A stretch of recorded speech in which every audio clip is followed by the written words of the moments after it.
आजकल सुना किस तरह जाता है,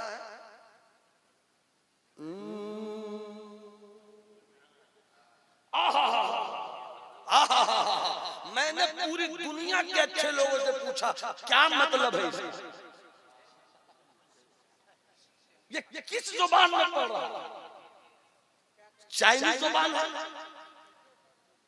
हाँ हुजूर, आपका थोड़ा सा ले लिया हमने।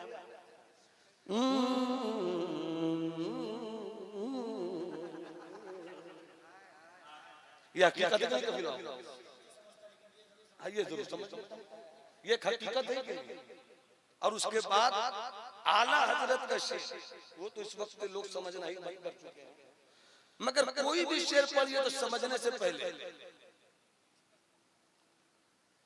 अरे ये लोग तो बड़े गनीमत है भैया, माफ कीजिएगा, आजकल कुछ लोग ऐसे निकले कि कितनी तरह की आवाज निकालते हैं और कितनी कहां से निकालते हैं, हम तो आज तक पता ही नहीं लगा।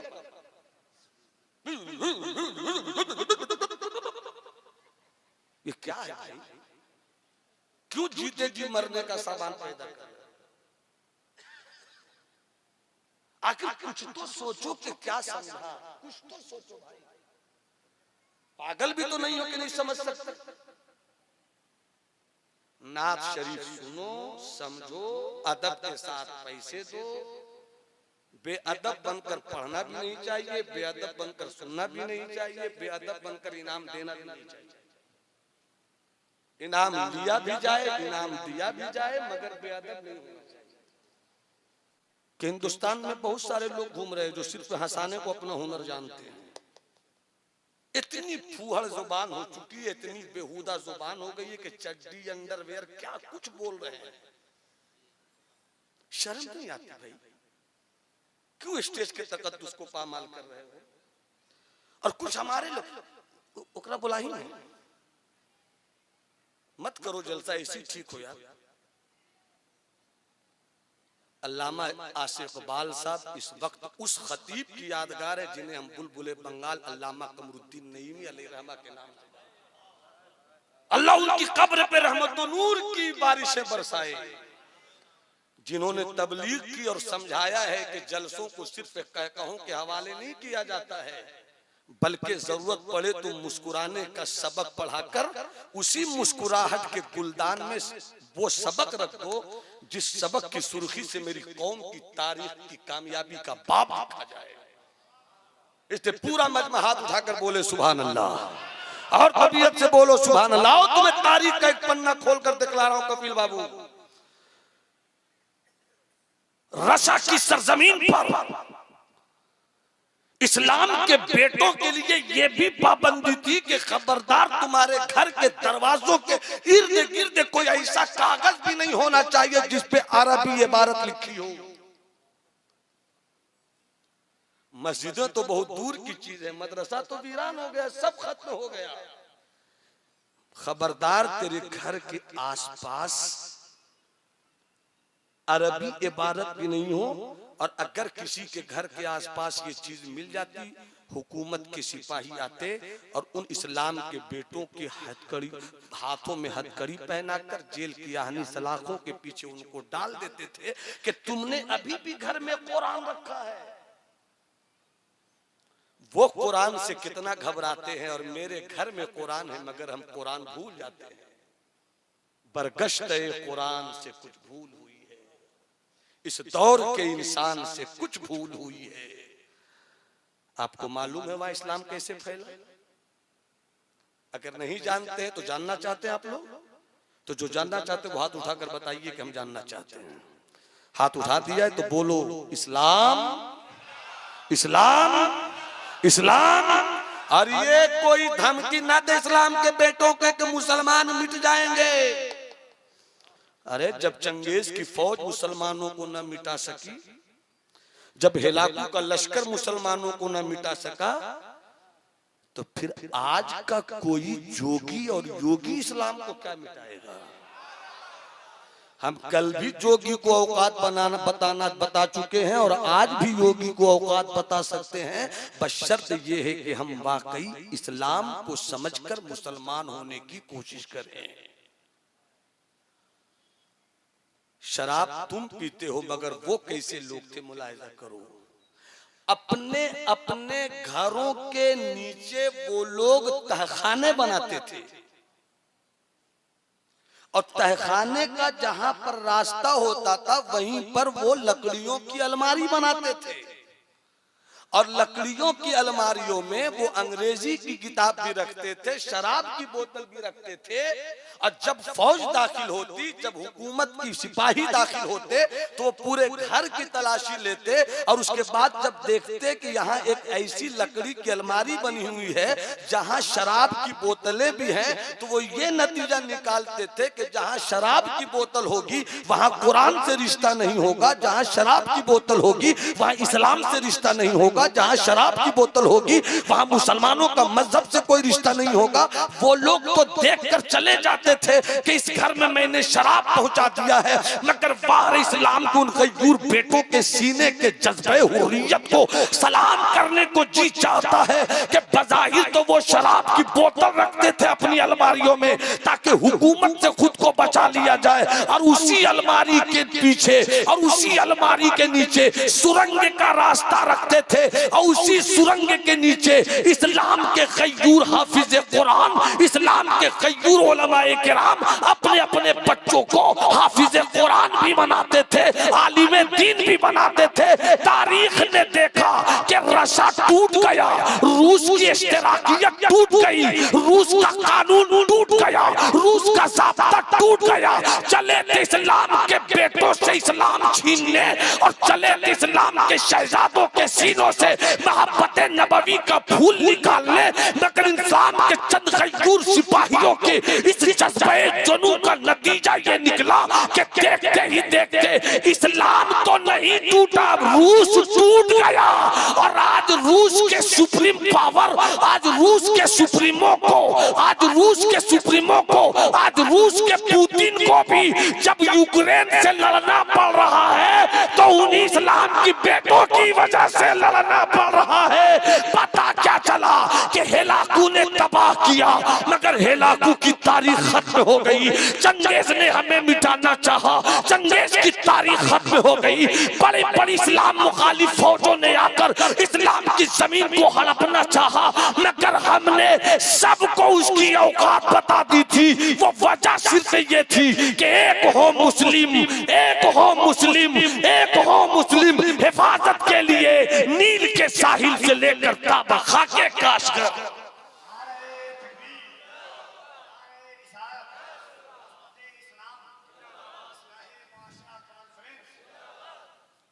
मुस्कुरा कर बोलिए सुभान अल्लाह, तो 5 से 10 मिनट और बोल दूं। पूरा मजमा हाथ उठाकर बोले सुभान अल्लाह। एक बात याद आ गई, शराब,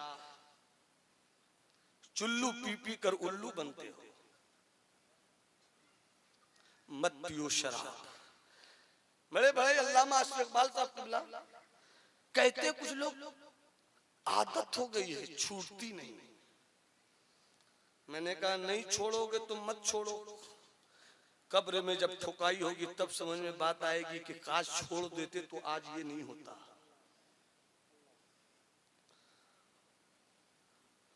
एक अंग्रेज मुफक्किर ने एक बात कही, कमेटी के लोगों जरा सुन लेना इस चीज को, कि जहां 3 डब्लू में एक भी डब्लू हो तो वो घर LBW हो जाता है। अगर किसी मोहल्ले में वो डब्लू हो पूरा मोहल्ला बर्बाद हो जाता है। W for war, W for wine, W for women. अगर किसी घर में 10 लोग रहते हो, 12 लोग रहते हो और एक लड़ाकू हो जाए पूरे घर का सुकून बर्बाद। मोहल्ले में अगर कोई एक लड़ाकू हो जाए पूरा मोहल्ला बर्बाद। शराब, W for वार लड़ाई, W for वाइन शराब। अगर किसी घर में कोई एक शराबी हो गया तो पूरे घर का माहौल खराब। मोहल्ले में अगर कुछ शराबी हो जाए पूरा मोहल्ला बर्बाद। W for वुमेन औरत। अगर मुआशरे में एक औरत भी बदचलन हो गई तो पूरा मुआशरा बर्बाद। अंग्रेज मुफक्किर कहता है कि 3 डब्लू में 1 डब्लू भी आ जाए तो घर बर्बाद, मोहल्ला बर्बाद, इलाका बर्बाद। मगर मेरे मुस्तफा जिस माहौल में आए थे, एक ही वक्त में तीनों बुराइयां मौजूद थी। शराब की इतनी हुकूमत थी कि आज कोई क्या उतनी शराब की किस्में जानता होगा। अरब के लोगों की घुट्टी घुट्टी में शराब थी। शराब के बगैर उनकी जिंदगी का तसव्वुर नहीं था। मौलाना मेराज साहब ने कमेटी की ख्वाहिश पर मुझको दावत दी। जैसे हम हुजरे में पहुंचे, नाश्ते का डब्बा पेश किया गया। उसमें मिठाई भी थी, फल भी, डिश डाइट भी, बट सब कुछ। मैंने पूछा, बड़े भाई अल्लामा आसिफ इकबाल साहब, ये मिठाई क्यों है? बड़े भाई ने कहा, नौमान मियां इतनी बात भी नहीं समझते। ये हमारी तहजीब में है कि जब भी कोई मेहमान आए तो डब्बे में या प्लेट में या तश्तरी में मिठाई जरूर होनी चाहिए मेहमान के लिए। जिस तरह हमारे यहाँ कोई मेहमान आए तो बगैर मिठाई की उसकी ज़ियाफत नहीं होती, इसी तरीके से अरब में कोई मेहमान आता तो बगैर शराब की उसकी ज़ियाफत नहीं होती। घुट्टी घुट्टी में शराब थी। उठाओ बुखारी शरीफ, मुस्लिम शरीफ, नसई शरीफ, तिर्मिजी शरीफ, इब्ने माजा शरीफ, दाऊद शरीफ, उठाओ तुम जाकर। मिशकात शरीफ हदीस की मोतबर किताबों को शराब के बर्तनों के नाम थे। ये हंतुम है, ये दुब्बा है, ये मुजफ्फात है, ये नकीर है।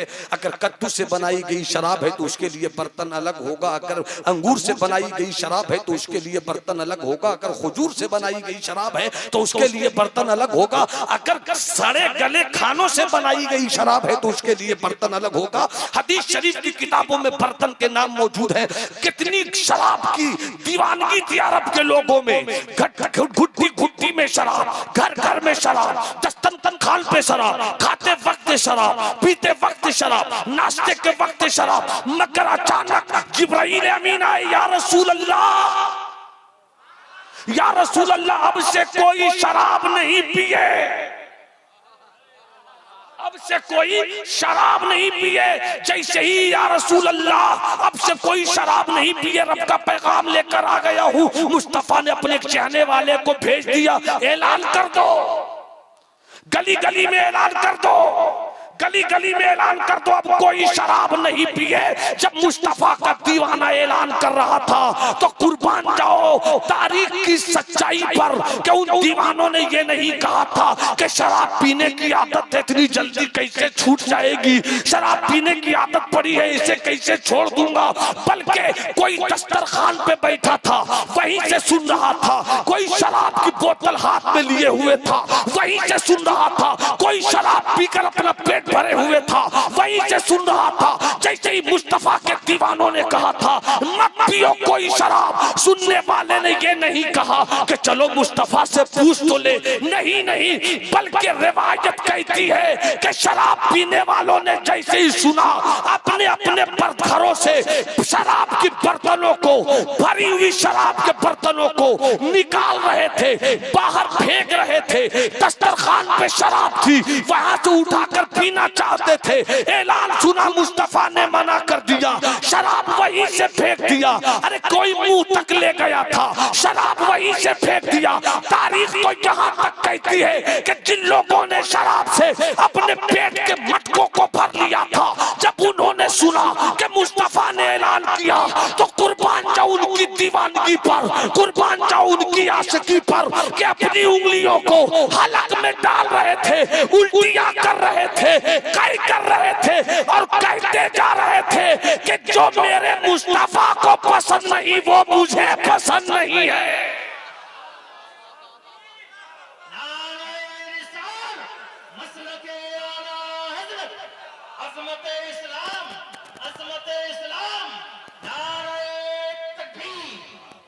मत पियो शराब, तौबा करो शराब से, अपने घर की आबादी को खूबसूरत करो, अपने बच्चों का भविष्य उज्जवल चाहते हो तो अपने घर का माहौल बेहतर करो, अपनी बच्चियों का फ्यूचर ब्राइट करना चाहते हो तो अपने आप को बदलो।